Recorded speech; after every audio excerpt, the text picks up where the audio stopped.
이번 시간에는 소음 측정 장비의 교정부터 한번 해보도록 하겠습니다.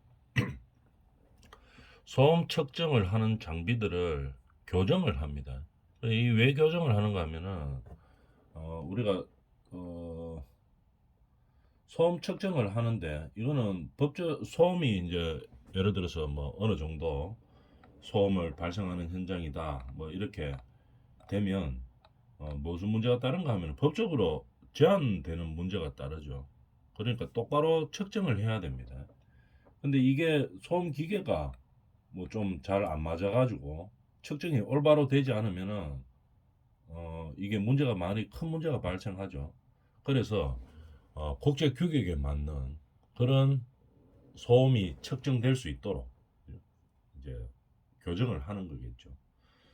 소리 측정을 할 때는 뭐가 중요하냐 하면은 음압 레벨 이게 올바르게 측정됐는지를 이게 확인해야 됩니다. 음압 레벨이 소리를 측정할 때는.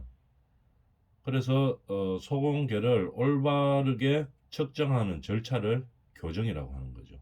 그러니까 이 소음계 자체가 어, 올바르게 측정할 수 있는 소음계인지 아닌지 이거를 확인을 해보는 겁니다. 그래서 올바르게 측정할 수 있도록 기계를 맞추어 주는 것을 이거를 교정이라고 하는 거죠. 왜? 소음 측정은 반드시 소음이나 소음 수준에 따라 법적 조치가 취해질 수 있기 때문에 교정이 가장 중요하다고 볼 수 있겠죠. 딱 교정을 해놓고 그 다음에 기계를 측정을 해야 되겠죠. 그래서 그러면 교정 측정기가 뭐 어떤 것들인지 사진을 한번 보도록 할까요? 보통 교정 측정기가 이렇게 되어 있습니다. 음,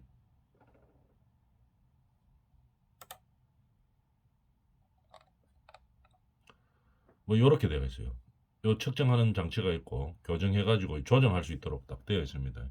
그래서 누르면은 국제 규격에 맞든지 떤 규격들이 있습니다. 그거에 의해서 이 소음기가 요 마이크 씌워가지고 소음을 측정하게 되겠죠. 이 소음을 측정할 때 소음 측정기가 똑바로 교정이 되는지 안 되는지 그래서 이거를 측정해 주는 거겠죠. 이런 식으로 교정기 교정을 하고 있다는 얘기입니다. 그림으로 보면. 자, 그래서 교정 내용에 대해서는 왜 하는지에 대해서는 알아봤고 뭐 어떻게 생겼는지에 대해서도 알아봤죠. 이 마이크 같은 거 앞에 대놓고 아까 봤던 그 기계를 가지고 이 우리 소음기가 똑바로 음압을 측정하고 있는지 이거를 확인하는 거죠. 교정을 잡아준다는 얘기입니다. 그래서 내용에 대해서 한번 들어가 볼까요? 교정검사 측정기기나 측정 시스템이 지시하는 양의 값, 뭐 물질 척도나 물질 표시의 값이 표준에 의해서 현시된 이들에 대응하는 값 사이의 관계를 지정된 조건 하에서 확립하는 일련의 작업을 말한다. 말이 엄청나게 어렵게 되어 있네요. 자, 그래서 이게 뭐냐 하면 아까 금방 이야기했다시피 우리가 사용하는 소음 기계 이게 이거는 정확해야 됩니다. 그죠? 왜냐하면은 그 기계에서 나오는 소음 값에 따라서 뭐 법적인 처벌을 받는다든지 뭐 이런 요건들이 따르죠. 그렇기 때문에 정확하게 시작을 하고 해야 됩니다. 자, 우리가 뭐 사격, 군대 때 사격 같은 거 하면 0점 조정해서 시작하죠. 총 쏠 때. 이렇게 하는 것들은 정확하게, 교정할 수 있는 그 스타트 지점을 맞춰주는 거겠죠. 자, 그런 얘기입니다, 요게. 교정 결과는 지시값으로 정하거나 지시값에 대한 보정을 가능하게 한다. 이렇게 되는 거겠죠. 그래서 우리는 소음값에 대해서 교정을 하게 되어 있습니다. 국제 규격에 맞도록. 국제 규격도 있고 아니면은 뭐 여러 가지 규격들이 있습니다. 거기에 딱 맞도록 교정을 하는 거겠죠. 그래서 이 소음 기계가 규격이나 모든 절차에 맞게끔 맞추어 놓고 그 다음에 실제로 음압 레벨을 측정을 해야 되겠죠. 그래야지 공정한 올바른 값을 알게 된다 이런 얘기입니다. 교정은 또한 영향력의 효과와 같은 기타 측정학적 특성도 결정할 수 있다. 그런 얘기입니다. 교정을 하면은 교정 증명서 이런 것이 나갑니다. 이 교정이 똑바로 됐다 하는 거를 그 인정받은 업체들이 있겠죠. 거기서 교정 증명서를 교부를 합니다. 문서로 기록될 수도 있다는 얘기겠죠. 그래서 중요한 것은 뭐다? 우리가 사용하는 소음계들은 어떤 어디에 사용하느냐에 따라서 그 측정값에 따라서 아주 큰 영향을 미치죠. 그래서 항상 정확한 음압 레벨을 측정할 수 있는 상태의 기계를 만들기 위해서 교정을 한다는 얘기입니다. 교정 검사 방법은 어떻게 하나? 내부 교정, 전기 신호에 의한 교정을 내부적으로 교정할 수도 있고 음압, 음향 교정기를 통한 교정을 할 수도 있습니다. 근데 이런 것까지 우리 뭐 안전관리자들이 다 할 수는 없죠. 그래서 소음 진동이 측정해야 되는 상황이 되면 이걸 전문으로 하는 업체들이 있습니다. 교정 검사를 해주고 교정 증명서나 교정 성적서를 발부하는 업체들이 있죠. 거기에다가 의뢰를 해서 맞추어 줘야 되는 거겠죠. 우리는 이렇게 된다, 이렇게 한다 이 정도만 알고 있으면 되겠죠. 그래서 뭐 전기 신호에 의한 교정도 있고 음향 교정기를 통한 교정도 있다는 내용이죠. 그럼 저주파 교정기하고 고주파 교정기하고의 특징이 어떻게 되나 한번 볼까요? 반대로 됩니다. 저주파 교정기하고 고주파 교정기는 대체적으로 거의 반대입니다. 저주파는 파장이 상대적으로 긴 저음에 사용한다. 저주파는 그렇게 되겠죠. 그래서 저주파, 장파장, 저주파라고 이야기합니다. 고주파는 그 반대죠. 파장이 상대적으로 짧은 저음이 아니고 고음에 사용되는 겁니다. 저주파, 고주파 교정기의 특징이죠. 자, 그러면은 저주파는 뭐 파장이 상대적으로 긴 저음에 사용된다고 이야기했는데 한번 봅시다. 전파시 직진성이 약하고 회절성이 강합니다. 저주파는 직진은 약하고 회절이 강하다 이 말이죠. 고주파는 그 반대입니다. 고주파는 직진성이 강하고 회절성이 약하게 되죠. 반대로 거의 나옵니다. 매질에서 감쇄도가 낮은 거죠. 감쇄되는 것이 낮아 장거리 전파에 유리한 거죠. 저주파가 작지만 주파수가 낮지만 장거리 전파에는 유리하다 이런 얘기입니다. 왜냐하면은 매질의 감쇄도가 낮기 때문에 그런 거죠. 그 반대로 고주파는 매질의 감쇄가 크겠죠. 커서 장거리 전파는 불리한 상황이 되는 겁니다. 그 다음에 저주파에 대해서는 어떻게 매질 투과성은 높으나 틈 통과성은 낮다 이렇게 되겠죠. 매질 뭐 장애물 같은 거 이런 걸 말하는 거죠. 통과성은 높으나 틈을 통과하는 통과성은 낮다 이 말입니다. 그 반대로 고주파는 어떻게 되는가 하면은 틈에 대한 통과성은 높습니다. 틈에 대한 통과성은 높죠. 그러나 그러니까 틈에 대한 통과성은 저주파는 낮고 고주파는 높다 이렇게 되는 거겠죠. 반대로 거의 생각하고 있으면 되겠습니다. 그 다음에 저주파는 청각 소음도는 낮으나 인체 진동 감도는 높다. 청각의 소음 감도는 낮으나 진동은 많이 느낀다 이 말이죠. 사람이. 저주파에서는. 고주파에서는 그 반대입니다. 청각 소음 감도는 요 있죠. 상당히 높으나 인체의 진동 감도는 낮다. 이렇게 돼요. 그 반대로 이렇게 되는 거겠죠. 그 다음에 저주파, 초저주파 영역에서는 진동만 느껴지는 겁니다. 소음은 느끼지 않는 거죠. 초저주파에서는.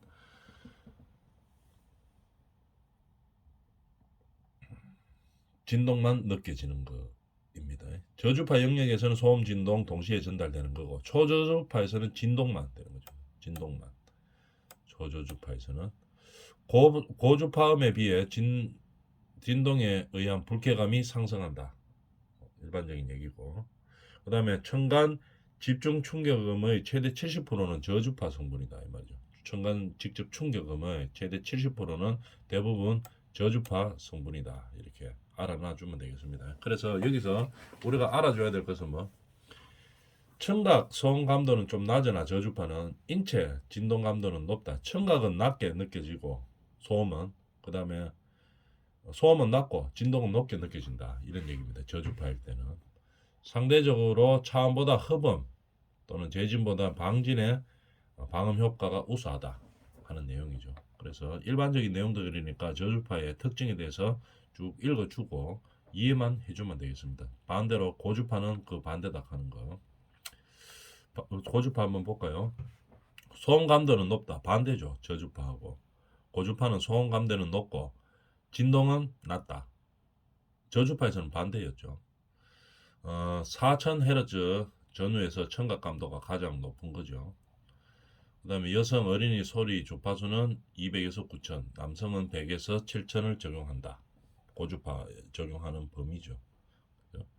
고주파 교정기의 특징으로 봐주면 되겠습니다. 그래서 뭐 이해만 쭉 해주면 되겠죠. 크게 뭐 암기할 내용은 없습니다.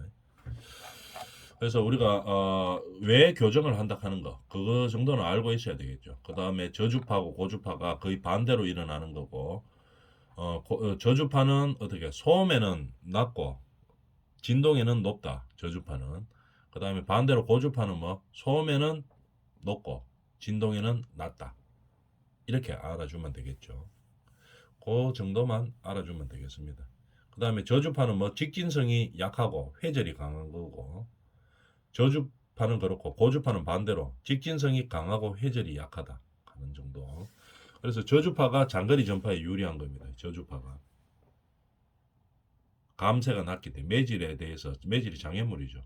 매질에 대해서 감세도가 낮기 때문에 장거리 전파에 유리한 거죠. 고주파는 반대로 매질에서 감세도가 높고 그렇기 때문에 장거리 전파에 불리하다. 고주파. 그 정도만 알아놔주면 되겠습니다. 교정을 왜 하느냐 하면은 소음기 교정을 왜 하느냐 하면은 이거는 정확하게 측정할 수 있는 소음기인지 아닌지 이거를 확인해 주는 거죠. 그렇게 교정을 맞추어 주는 겁니다. 그래서 교정을 하면 필요에 따라서는 교정 증명서도 띄워 주는 거죠. 이 정도만 알아주면 되겠고 그 다음에 청력 보존 프로그램 및 위험성 평가에 대해서 한번 볼까요? 우리가 산업 현장에서 일을 하다 보면 이 근로자들이 소음이나 진동에 많이 이렇게 노출되다 보면은 청력이 많이 이제 문제가 많이 생기죠. 난청이라든지 이런 문제들이 많이 생기기 때문에 청력을 보존하는 프로그램들이 있습니다. 이런 보조 프로그램들을 어떻게 사용해야 되는지 한번 봅시다. 청력 보존 프로그램, 소음성 난청을 예방하고 관리하기 위하여 목적이죠. 소음성 난청을 예방하고 관리하기 위하여 그죠? 청력 보존 프로그램을 활용합니다. 우리가 건설 현장에 보면은 소음이 많이 발생하는 데도 있죠. 뭐 발파 현장이라든지 아니면 우리가 기계 쪽도 마찬가지죠. 뭐 조용한 공장도 있지만 어떻게 막 시끄러운 공장들도 있죠. 그럴 때는 근로자들이 소음성 난청에 걸릴 확률이 좀 높죠. 이럴 때 예방하고 관리하기 위한 청력 보존 프로그램을 활용합니다. 어떻게 하는가 한번 봅시다. 소음 노출 평가, 노출 기준 초과에 따른 공학적 대책, 공학적으로 어떤 대책을 하는 거죠. 그럼 공학적 대책이라고 하면 뭐 어떤 것이 있겠습니까? 소음이 발생하는 소음원을 줄인다든지, 소음원을 줄이게 이제 공학적으로 노력한다든지, 아니면은 도저히 뭐 못 줄이겠으면은 소음원을 못 줄이면은 소음이 진행되는 방향을 바꾼다든지 이런 게 공학적 대책이라고 할 수 있죠. 공학적 대책을 세우고 노출 기준이 초과되면 말이죠. 그 다음에 일단 중요한 것은 뭡니까? 청력 보호구가 있어야 되겠죠. 근로자들이 이 청력을 잃으면 안 되기 때문에 난청이 생기면 안 되기 때문에 보호구가 일단 필요한 겁니다. 지급 및 착용. 그 다음에 소음을 예방할 수 있는 교육을 우리가 받아야 되겠죠. 시켜야 되는 겁니다. 청력 보존 예방 교육이 반드시 필요하죠. 예방할 수 있는 교육. 그 다음에 청력 검사 정기적으로. 그 다음에 사후 관리. 그 다음에 이러한 청력 보존 프로그램을 어떻게 했는지 문서 및 기록 관리를 수립한 종합적인 계획을 세워 줘야 됩니다. 종합적인 계획. 이런 것들이 청력 보존 프로그램이죠. 그럼 소음 작업은 무엇을 소음 작업이라고 하는가부터 알아줘야 되겠습니다. 어떨 때 소음 작업이라고 하느냐? 하루에 8시간 작업을 기준으로 합니다. 8시간입니다. 8시간 작업을 기준으로 85데시벨 이상 소음이 발생하는 작업을 소음 작업이라고 이야기합니다. 8시간 기준으로 85데시벨 이상의 소음을 발생하는 작업을 소음 작업이라고 이야기하는 거죠. 그 다음에 연소음과 충격음, 앞전 시간에도 했었죠. 연소음은 계속 발생하는 겁니다. 충격음은 한 번씩 발생하는 거겠죠. 근데 그 기준이 있죠. 뭡니까? 연소음이란 1초 미만입니다. 1초 미만. 이게 연소음이고, 충격음은 1초 이상 간격을 유지를 함. 1초 이상의 간격입니다. 1초 이상. 그죠? 그 다음에 최대 음압이 120데시벨 이상을 말하는 거죠. 최대 음압 수준이. 연소음은 뭐라고? 1초 미만의 간격이죠. 뭐가? 소음 발생 간격이. 소음되는 발생 간격이 1초 미만으로 발생하는 겁니다. 소음 발생 간격이. 그런 걸 갖다 연속적으로 계속 발생하고 있다고 이야기해서 연속음이라고 이야기하고, 충격음은 소음이 1초 이상 간격을 유지하면서 발생하는 겁니다. 1초 이상의 간격을 꾹 하면서 이런 식으로 1초 이상의 간격을 유지하면서 발생하는 거죠. 근데 그 크기가 120데시벨 이상 되는 것을 충격음이라고 이야기하는 겁니다. 그 다음에 청격보호구, 그죠? 대표적인 게 뭡니까? 귀마개나 귀덮개 되겠죠. 보호구. 아주 중요하죠. 청격보호구. 헤드폰, 헤드셋 같은 거 딱 끼는 거죠. 그 다음에 청력검사. 청력검사 우리가 뭐 병원 같은 거 가면 해보죠. 이쪽에서, 한쪽에서 박수 치고 소리 들리는지 안 들리는지 확인해 보는 거. 그 다음에 다른 쪽도 해보고, 아니면은 소리를 조그맣게 해가 들리는지 안 들리는지 이제 그런 걸 확인하는 거겠죠.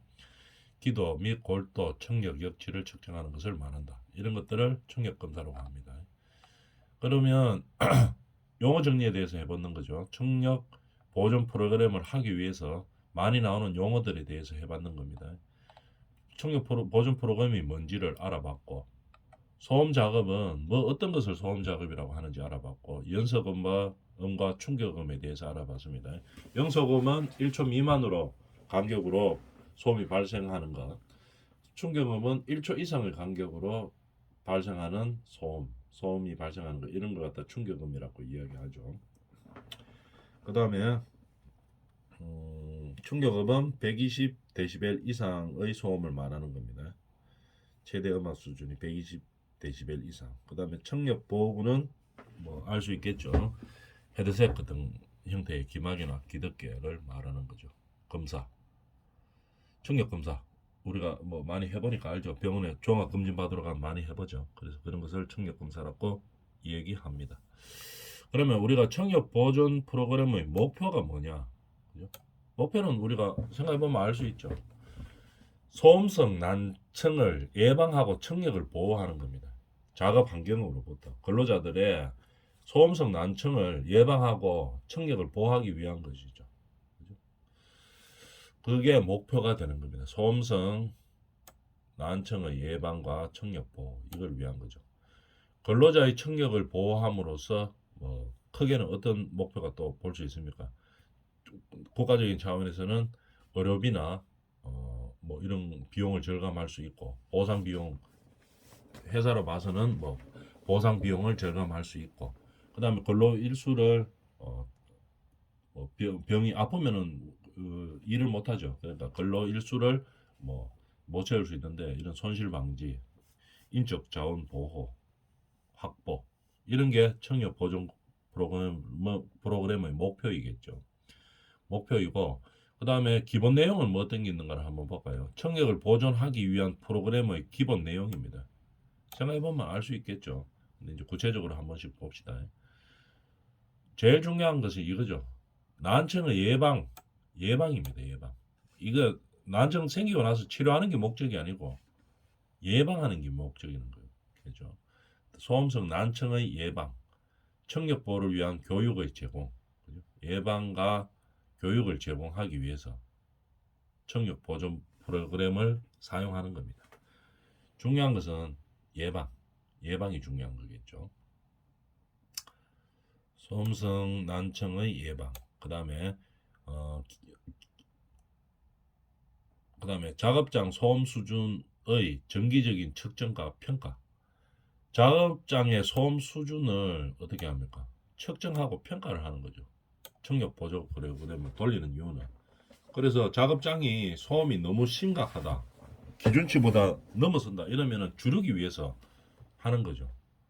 그 측정을 해봐야지 이게 우리가 기준을 넘어서는 건지 아닌지를 알게 되겠죠. 그래서 작업장의 소음 수준을 정기적으로 측정하고 평가하는 겁니다. 그게 청력 보조 프로그램의 기본 내용이 들어가는 거겠죠. 그 다음에 소음을 제어하기 위한 공학적인 관리, 그죠? 그 다음에 소음 노출을 줄이기 위한 자극 관리, 이런 것들이 청력 보조 프로그램의 기본 내용입니다. 공학적인 관리는 아까 조금 전에 이야기했지만 뭐 어떤 것들이 있을 수 있겠습니까? 작업장에서 소음이 많이 발생하면 소음원을 줄일 수 있는 방법을 생각하는 거겠죠. 아니면은 도저히 뭐 소음원에서 발생되는 소음을 줄일 수 없다, 이래 되면 어떻게 소음이 방향을 근로자들이 없는 쪽으로 바꾼다든지, 이런 것들이 공학적인 관리겠죠. 그 다음에 소음 노출을 줄이기 위한 작업 관리를 한다. 그러면은 어떻게, 뭐 예를 들어서 1호 기계하고 2호 기호기가 있는데 둘 다 소음이 발생한다. 이러면 동시에 돌려버리면 어떻게 됩니까? 소음이 두 군데 같이 나니까 엄청나게 더 확장되겠죠. 그러니까 작업 관리를 할 때 어떻게, 만약에 공정상 가능하다면 A 기계부터 먼저 돌리고 그 다음에 B 기계 돌리고, 이런 식으로 해서 순서를 바꾼다든지 이렇게 해서 소음을 최대한 줄이기 위한 작업 관리를 한다는 얘기겠죠. 이런 것들이 청력 보조 프로그램의 기본 내용입니다. 그 다음에 보호구, 이 중요하죠. 보호구를 어떻게 제공하고 어떻게 착용하도록 지도를 할 것인지, 이런 것들이 보존 프로그램의 기본 내용입니다. 그 다음에 근로자, 소음 작업 근로자에 대한 배치 시 정기지역 청력 검사, 정기적으로 청력 검사를 해줘야 되겠죠. 평가와 사후 관리 다 해줘야 됩니다. 그래서 소음 작업에 하는 근로자들을 뭐 어떻게 배치할 때 어느 정도 일정 기간 근무하고 그 다음에 다른데 소음이 좀 적은 데로 바꿀 수 있는 이 순환 근무가 가능한지 여부, 이런 것들도 우리 프로그램에 들어가 있어야 되겠죠. 근데 뭐 순환 배치가 안 된다 이러면 어떻게 됩니까? 배치할 수 없는 상황이다 이러면은 정기적으로 청력을 검사하고 그 다음에 사후 관리를 어떻게 하고, 이런 것들이 청력 보조 프로그램의 내용이죠. 청력 보조 프로그램의 수립, 시행의 문서 및 기록 관리, 반드시 뭐 해야 됩니까? 문서로 작성하고 기록을 관리해야 됩니다. 프로그램을 한번 돌렸는데 뭐 검사를 해보고 또는 우리가 이제 계획을 세웠어요. 난청 예방을 위해서, 근로자들의 소음성 난청을 예방하기 위해서 우리가 뭐 작업장 소음을 줄이는 방법을 찾았죠. 예를 들어서 보조 프로그램을 하면서 공학적으로 관리를 해서 뭐 소음원을 줄이고 그 다음에 소음 방향도 바꾸고 뭐 이렇게 해가지고 작업 순서도 어떻게 소음이 좀 적게 발생할 수 있는 작업 순서를 배치를 하고 보호구도 잘 착용시키고, 그 다음에 근로자들에 대해서 소음이 많은 곳에 일하는 근로자들에 대해서 정기적으로 청력 검사를 해가지고 뭐 계속 어떤 치료를 받게 했다 하는 것들을, 그런 내용들을 전부 문서화시켜서 기록으로 남겨놔야 됩니다. 그죠? 그래서 기록 관리를 해줘야 된다는 얘기겠죠. 그래서 그 기록들을 보고 왜 놔둬야 되는가 하면은 데이터가 쌓여가죠. 데이터가 쌓여가면은 세월이 지나면은 이렇게 관리를 했는데도 난청인 근로자들이 발생했다. 이러면 이 관리 프로그램이 좀 더 업그레이드 돼야 되는 상황이죠.